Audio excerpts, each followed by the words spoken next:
కొంతమంది చిన్న చిన్న విషయాలకి డీలా పడిపోతూ ఉంటారు. అలా డీలా పడిపోకుండా, మార్పుకి భయపడకుండా, మార్పుని స్వాగతిస్తూ, ఎప్పటికప్పుడు మార్చుకుంటూ, మెంటల్‌గా స్ట్రాంగ్‌గా ఉండాలి అని ఉండాలంటే, ఒక మెడిసిన్ లాంటి స్ట్రాంగ్ టిప్ ఒకటి. అందరికీ తెలిసింది అందరూ చెప్పేదే Rupa, you need to believe in yourself. So మన కోసం మనం బతకాలి అని ఆలోచన వచ్చి దాన్ని ఇంప్లిమెంట్ చేస్తే 80% ప్రాబ్లమ్స్ సార్ట్ అవుట్ అయిపోతాయి ఎవరికైనా కూడా. లైక్ ప్రాక్టికల్గా నేను how I deal right now అది చూసి నేను చెప్తున్నా. నా కోసం నేను బతకాలి అట్లా అంటే మన పిల్లల్ని, మన హస్బెండ్ని, ఫ్యామిలీని అందరినీ వదిలేయమని కాదు. వాళ్ళందరూ కూడా ప్రయారిటీనే. కానీ చాలామంది రెస్పాన్సిబిలిటీస్లో, ప్రయారిటీస్లో మన కోసం ఒక టైం, మన కోసం మనం ఎలా బతకాలి అన్న దాని మీద ఇంట్రెస్ట్ పోతుంది. ఎంతసేపు ఆ రెస్పాన్సిబిలిటీ ఉంది, ఇది చేయాలి, అది చేయాలి, ఆఫీస్కి వెళ్ళాలి, వంట చేయాలి, పిల్లలకి ఫీజులు కట్టాలి, ఎంతసేపు ఆ రన్నింగ్ రేస్లో వెళ్ళిపోతా we just forget our self. So మనకంటూ ఒక టైం, మన కోసం అంటూ ఏదన్నా మనకి నచ్చింది చేసుకుంటే ఇవన్నీ రెస్పాన్సిబిలిటీస్ని చేస్తే ఆ మిస్సింగ్ ఫ్యాక్టర్ ఉంటుంది చూసావా, అది ఉండదు. రెండోది నేను చేసే చెప్తా రూపా, ఐ అప్రిషియేట్ మై సెల్ఫ్. ఎప్పుడు కదా అంటే నాకున్న ఏజ్కి ఇన్ని సంవత్సరాల నుంచి నేను అది ప్రాక్టీస్ చేయలే. ఆఫ్ లేట్ ఒక ఫేస్లో ఎలా అయ్యింది అంటే I started losing my self confidence.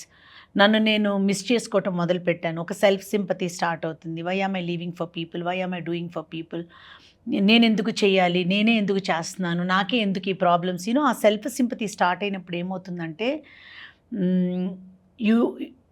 You get lost.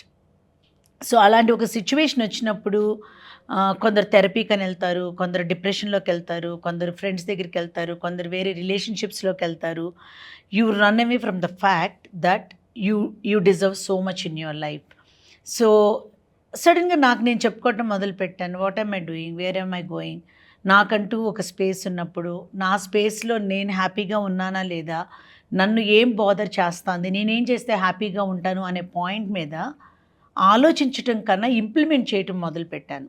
Okay, let me go for workout. ఇదివరకు ఏంటి, నేను ఇక్కడికి వెళ్ళినా అక్కడికి వెళ్ళినా 10 మంది ఫ్రెండ్స్ని అడిగేదాన్ని. ఇప్పుడు నేను ఐడెంటిఫై చేసుకున్నాను ఎక్కడికి వెళ్తే నేను హ్యాపీగా ఉంటాను అని. షాప్ చేసుకోవాలన్నా కూడా నేను ఐడెంటిఫై చేసుకున్నాను, ఎలాంటి డ్రెస్ వేసుకుంటే నేను బాగున్నానని నాకు అనిపిస్తాను అని. సో డిపెండెన్సీ తగ్గిపోయింది. ప్రతిదానికి ఒకరిని అడగటం, అది హస్బెండ్ని అవని, పిల్లల్ని అవని, ఇన్లాస్ని అవని, పేరెంట్స్ అవని, సిబ్లింగ్స్ అవని, ఫ్రెండ్స్ అవని, ఎవరైనా అవని రూపా, వీళ్ళందరూ కూడా ఏంటంటే మాట్లాడటానికే కానీ ఒక ఒపీనియన్ తీసుకున్న మనం ఆలోచించుకుని మనకేం కావాలో ఐడెంటిఫై చేసుకున్నప్పుడు ఐ ఫీల్ లైక్ మన లైఫ్ స్పాన్ పెరుగుతుంది, మనం హ్యాపీగా ఉంటాము, మన చుట్టూతో ఉన్న ఆరా పాజిటివ్గా ఉంటుంది, మనం ఇంకో 10 మందిని హ్యాపీగా ఉంచగలుగుతాం. ట్రూ. సో సెల్ఫ్గా హ్యాపీగా లేనప్పుడు మన చుట్టూతో ఉన్న వాళ్ళని మనం ఏదో బాగా చూసుకుంటున్నాం అని అనుకున్నా దాన్ని మనం 100% జస్టిఫై చేయలేం. They are not happy. So we need to identify Rupa. ఇప్పుడు వర్కౌట్ చేస్తే హ్యాపీగా ఉంటావా, షాపింగ్ చేస్తే హ్యాపీగా ఉంటావా, వంట చేస్తే హ్యాపీగా ఉంటావా, నిద్రపోతే హ్యాపీగా ఉంటావా, నీకు ఎలా డ్రెస్ చేసుకోవాలనుంది, నీకేం చేయాలనుంది, ఒకరికి ఇబ్బంది కలగనంత వరకు నీకోసం నువ్వు కొంత టైం కేటాయించుకుని రెస్పాన్సిబిలిటీస్ అన్నిటినీ కూడా కొన్ని తగ్గించుకుంటే, ఎక్కడ తగ్గించుకోగలమో అక్కడ తగ్గించుకుని బాధ్యతలన్నీ కూడా పద్ధతిగా చేసుకుంటూ వెళ్తే ప్రాబ్లమ్స్ చాలా వరకు తగ్గుతాయి Rupa. So especially the ladies who cross 40 years అట్లా మెనోపాజ్ స్టేజ్కి వచ్చే వాళ్ళందరూ కూడా ఆ సెల్ఫ్ మోటివేషన్తో అట్లా గనక వాళ్ళు ప్రిపేర్ చేసుకోగలిగితే చాలా వరకు డిప్రెషన్ కానీ ఇష్యూస్ కానీ రాకుండా ఉంటాయని ఐ స్ట్రాంగ్లీ బిలీవ్. సో నవీన గారు చెప్పిన మాటలు వయసుతో పాటు అనుభవాల ద్వారా తెలుసుకోగలుగుతాము కొన్నాళ్ళు పోయిన తర్వాత. కానీ ఈ విషయాలు ఇప్పుడు వింటే, ఇప్పుడే నేర్చుకుంటే, యంగ్స్టర్స్గా ఉన్నప్పుడే యంగ్ ఏజ్లోనే కొంచెం లైఫ్ని పాజిటివ్గా మార్చుకోగలం. ఈ వీడియోస్ ఎవరు చూస్తే బాగుంటుంది అని మీరు ఫీల్ అవుతున్నారో వాళ్ళకి షేర్ చేయండి.